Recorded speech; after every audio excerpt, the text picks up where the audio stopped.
I was with Maria when she had an epiphany that's likely to change her life. She's a 50-year-old Hispanic woman searching for ways to be more effective in her career. I was helping her understand how belief systems affect us when she acknowledged she had grown up being taught that Americans were superior to Hispanics. And she shared with me her realization that her beliefs were limiting her confidence in her professional impact.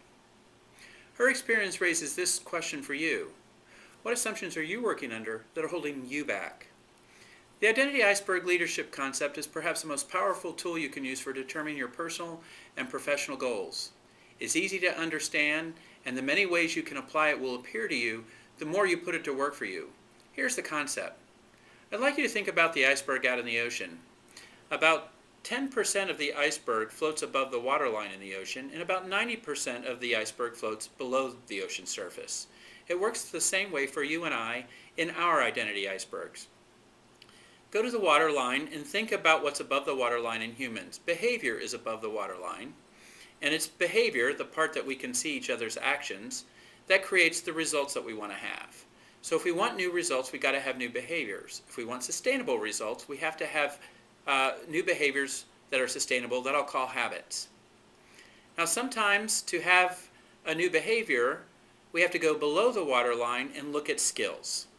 Skills are how we do things, and sometimes we need to be trained in a new way to have a new behavior.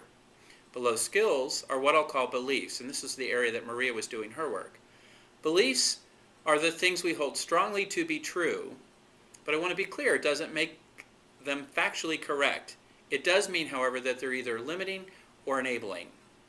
So just think if Maria had had enabling beliefs about her heritage all her life, where she might be now in her career and in her life success. Now below beliefs are our core values or our guiding principles. Those are the things that guide us every day. And one thing is clear is that we have a set of values that are responsible for creating the beliefs and the skills and the behaviors and the results that we have today. So if we want any of that to change, we have to re-examine our value system and whether it's working for us the right way. And below values in the identity iceberg is what I'll call our core identity. That's who we are in our soul, in our heart. All right, do I wake up every day with the mindset of a leader? Do I wake up with the values and the beliefs of a leader? Or do I not even think of that stuff? Maybe I wake up thinking of myself more as a mom or a dad or a marathon runner or something like that. All right, so what kind of mindset do I need to have so that I ultimately have the values and the beliefs and the skills and the behaviors and the results that I want to have someday? Now, surrounding the whole iceberg is our environment, and that's what it's who we surround ourselves with, or the learning materials we surround ourselves with, or the positive environment we surround ourselves with, so that we can cultivate the right insides of our iceberg. And one thing about humans is that we have the power to change our environment. Now, people skilled at applying the iceberg concept save time, money, and stress in many situations in business, including sales, managing their team, managing performance of the team, conflict management, and planning, to name a few. Now, for you who want at least one way to put this tool into action for yourself, I'm going to give you an exercise that you can try regarding beliefs. I want you to write down on a sheet of paper 5 words.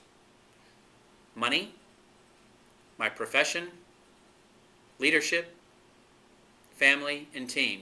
Again, the 5 words are money, profession, leadership, family, and team. Now, I'm going to give you 4 questions that you can answer for each of those 5 words. And I'll substitute the word money in the phrase as I answer the questions. But again, you can substitute money for any of the other 4 words I gave you to complete the exercise. The first question is this. What are the first 7 things I think of when I hear the word or phrase money? I'd like you to go ahead and list that out on paper. 7 things you think about when you hear the word or phrase money. Second question, what did my family influence me to believe about money when I was growing up? Again, what did my family influence me to believe about money when I was growing up? Third, what did I learn is and isn't truth about money at some point in my life? Repeat, what did I learn is and isn't truth about money at some point in my life? The fourth question is this. When I am as successful as I dream I will be, what will I believe others will need to know about money to be wildly successful themselves? Here's question 4 one more time. When I am as successful as I dream I will be, what will I believe others will need to know about money to be wildly successful themselves? Again, you can complete that exercise with the 5 words I gave you, or add other words and do that exercise for other words, such as customer, my product, or salespeople, to name a few. A final thought. As I mentioned before, a fear is a form of belief. If I could guarantee you success at doing something you now fear, what is it you would do, and what would success look like once you have done that? I'm Kirk Bogue. Let my business and executive coaching company know if we can be on your professional development team to help you turn your iceberg into greater professional success and personal fulfillment.